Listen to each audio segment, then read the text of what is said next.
어디 있을까? 28번 가 확인해 볼게요. 28번 가에 대한 이해. 요거는 말 그대로 내용에 관련돼서 물어보는 거니까 읽으면서 살랑살랑 하시면 되겠고, ABC에 대한 이해로 가장 적절한 것은 대놓고 틀린 이야기일 거예요. 조금이라도 애매하면 그냥 넘어가. 그게 정답이지. 30번 먼저 보시란 얘기지. 시에서 조용하고 잠잠한 상태인 고요를 형상화하는 방식은 다양하다. 가도 고요한 시야.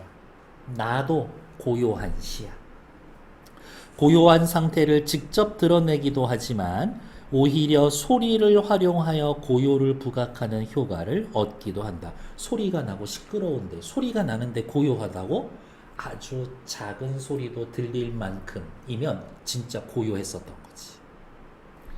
또한 고요에 어울리는 다양한 소재나 감각적 이미지를 활용하여 고요를 형상화하기도 합니다. 그냥 고요를 비유해서 고요를 표현합니다.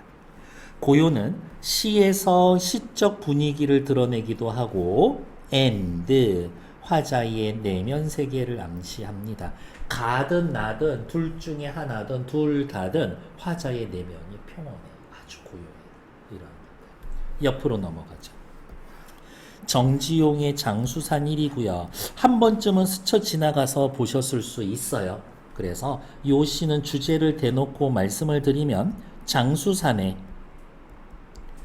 고요함인데 장수산의 절대적인 고요함 그리고 나 견고하게 한번 살아봐야 되겠다. 견고한 삶에 대한 지향 요 정도가 주제가 되는 시입니다. 한 연으로 되어 있는 산문시고요. 월훈이라는 시는 정말 외로움에 그 치를 떨고 막 너무 괴로워 보이고 막 안타까운데 여기는 뭔가 좀 느낌이 있어. 벌목정정 나무를 잘라 그러면 넘어가면서 쿵 소리가 나는 게 아니라 쩡쩡 울리는 소리가 나. 벌목정정 깊은 산에서 커다란 나무가 베어질 때 쩡쩡하고 나는 큰 소리. 벌목정정 이랬거니 전혀 아닌 것 같지만 벌목정적 청각적 심상이지. 벌목정정 소리가 이렇게 들리는구나. 아름드리 큰 소나무가 베어지나 보다. 골짜기를 울어서 메아리 소르가 쩌르릉 돌아오는 거구나 라고 추측을 하는 겁니다. 다람쥐도 쫓지 않고 맷새도 울지 않아서 다람쥐가 눈에 보이지 않아. 맷새 소리 하나도 들리지가 않아. 깊은 산의 고요가 차라리 뼈에 저리 오는데 이 정도면 절대적 고요지. 눈과 밤이 종이보다 하얗구나. 되게 예스러운 표현이네요. 달도 보름을 기다려 희어지는 뜻은 한밤 이 고를 걸음이란다. 보통 두 가지 정도로 해석이 되는데요. 달이 보름달이 되어 환하게 이 산을 비추면서 산을 산책하는 건가? 이렇게 해석이 되고 또 두 번째는 달이 엄청 밝아 밤인데도 환하네. 간만에 밤에 산책 좀 해볼까? 이렇게 두 가지로 해석이 됩니다. 그래서 여기에 걸음의 주체는 달일 수도 있고 한번 걸어볼까? 산책해볼까? 화자이기도 하다. 장수산이라고 하는 산에 나 혼자만 있어서 고요한 건 아닌 것 같아. 웃절에 윗동네에 조금만 올라가면 절이 있어. 그 중이 6밤에 6번 지고 뭐 바둑이나 장기 같은 거 뒀나 봐요. 근데 그 스님이 6밤에 6판 다 졌는데도 웃고 올라가. 이기면 어떻고 또 지면은 어때? 이 웃절 중은 어때? 승패에 세상의 승패에 달관해 있어. 조찰이 깨끗하게 그 늙은 사나이가 남긴 냄새를 줍는다. 나도 늙은 사나이 중의 모습을 따르고 싶다. 중의 스님의 삶의 태도를 따르고 싶다. 나도 저렇게 달관적인 마음으로 살 수 있을까? 시름은 나의 근심 걱정은 바람도 일지 않는 고요함에 심하게 흔들리니 둘지지. 이 시름이 엄청 큽니다. 아주 민감하게. 바람 한 점 없는 고요함에서도 내 시름은 흔들리고 있어. 깊은 시름에 빠져 있거나 아니면 바람도 일지 않는 고요에 심하게 흔들린다. 엄청 고요한 상태입니다. 둘 중에 하나지 뭐. 하지만 오 영탄법 견디련다. 의지적 나 견뎌보겠다. 차고 오려니 홀로 우뚝 서서 슬픔도 꿈도 없이 슬픔도 꿈도 초월하여 장수산 속 겨울 한밤을 견디련다 라면서 도치법 쓰여져 있죠. 뭐 그 정도다 라는 것. 되게 건방진 생각이지만 이런 시 보면은 나도 시를 쓸 수 있지 않을까 그런 생각 들지 않냐? 이렇게. A 볼게요. 고요를 시청하다. 어머 고요함인 거면은 조용한 건데 청각이죠.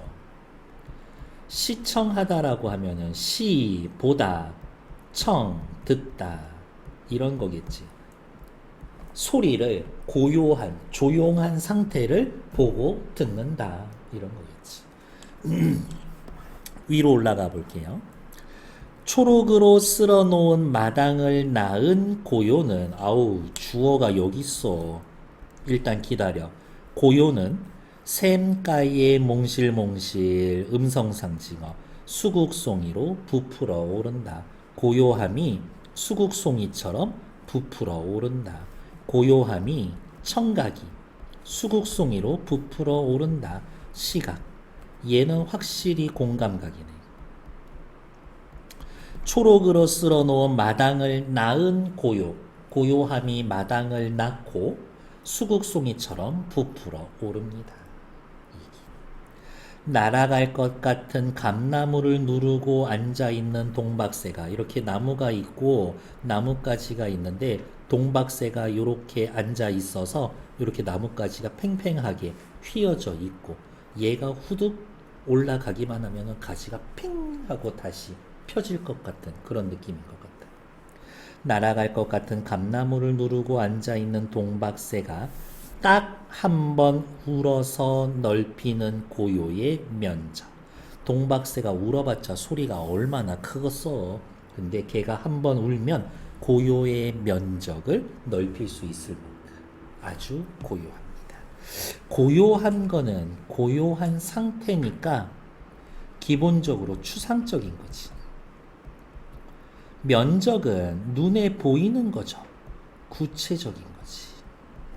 추상적 개념의 구체화. 감립들은 유정무정을 죄다 토설하고 있다. 있는 정, 없는 정을 다 뱉어내고 있다.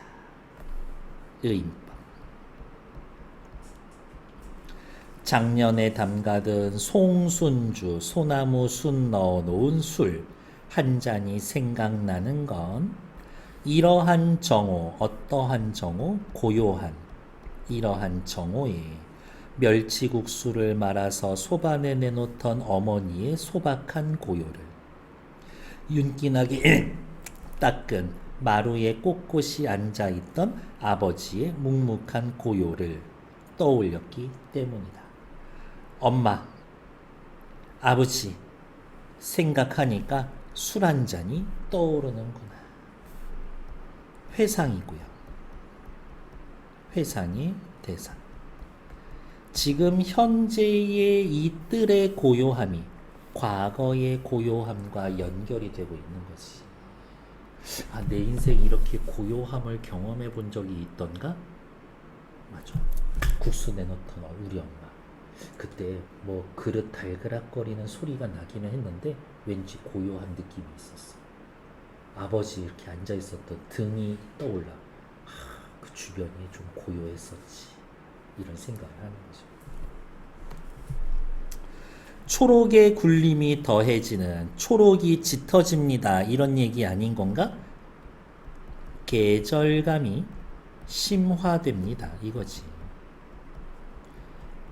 여름으로 한여름으로 넘어가는 정도는 아닌 것 같고 마당 담장의 덩굴 장미가 내쏘는 향기는 간만에 후각적 심상 나왔죠.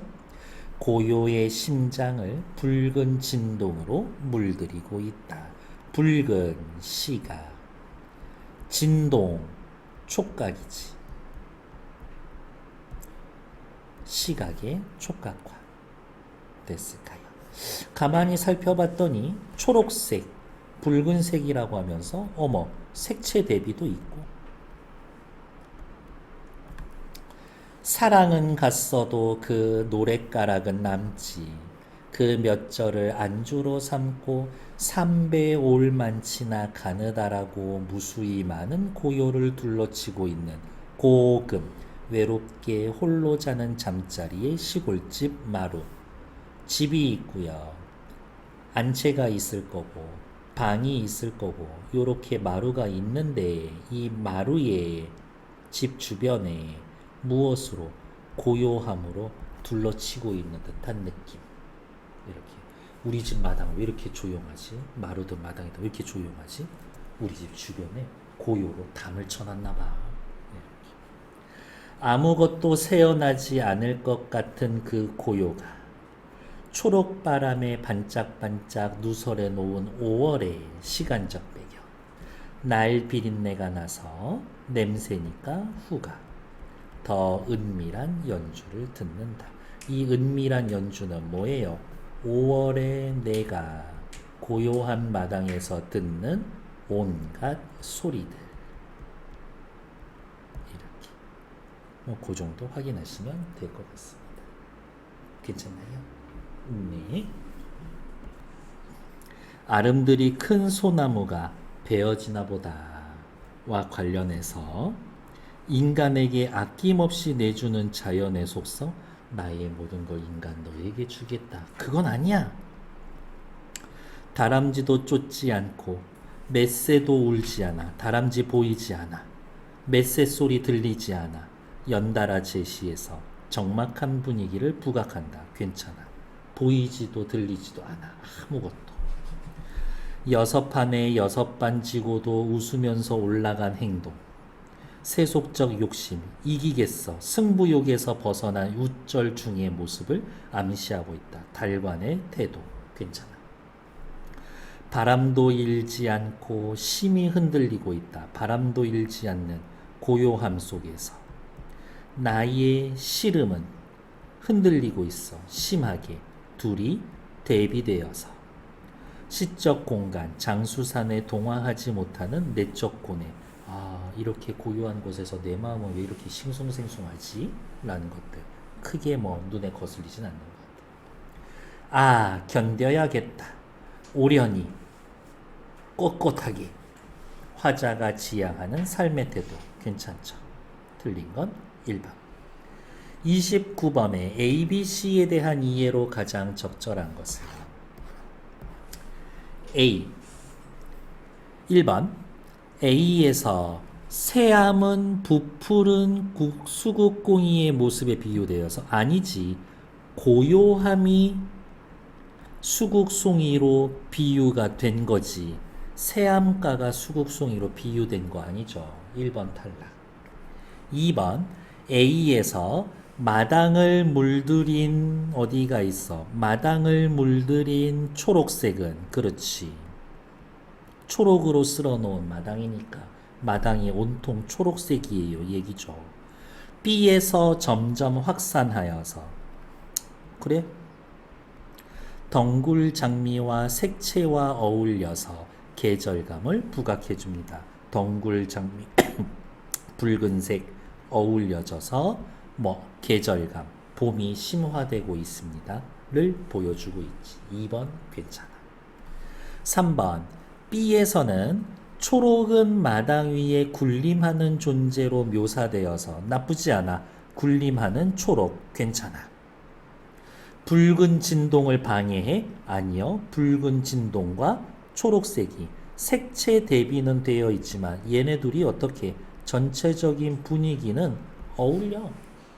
그러니까 3번 탈락. 4번 B에서 마당에 군림하던 초록은 좋아. C에서 초록바람으로 바뀌어서 어디가 있냐? 초록바람으로 바뀌어서 계절이 바뀔 것을 암시합니다. 아니요. 아직 5월. 온갖 소리가 들려. 5월. 그냥 계절이 계속 이어집니다지 여름으로 넘어가고 그런 얘기 아니야. 그냥 계속 봄이에요. 이 이야기 하는 거지. 봄에서 여름으로 넘어갑니다. 그 얘기는 아니야. 여기 어디에도 여름처럼 여름을 상징하는 소재들이 있진 않아. 다음 5번.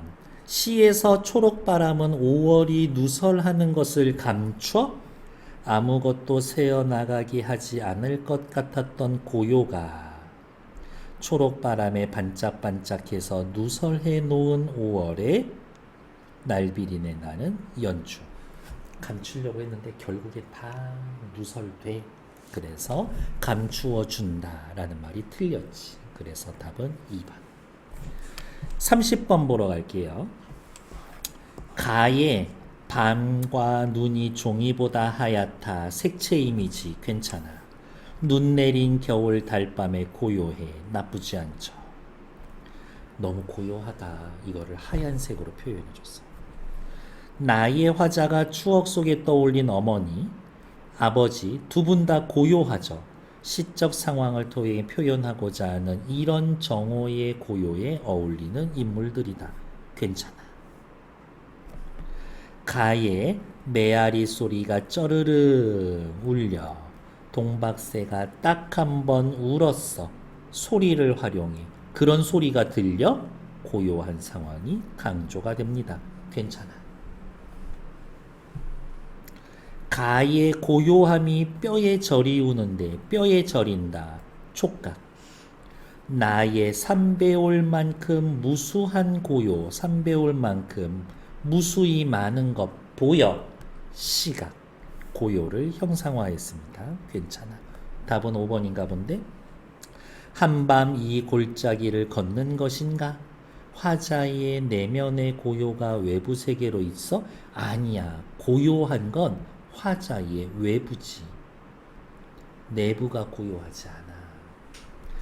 은밀한 연주를 듣는다. 외부 세계의 고요함이 화자 내면의 동요를 잠재운다. 나의 화자는 딱히 동요하고 있지 않아. 심란해하고 있지 않지. 그래서 틀린 건 5번. 요 정도 됐을까요? 네. 뒤에 나와 있는 31, 34번 잠시만요.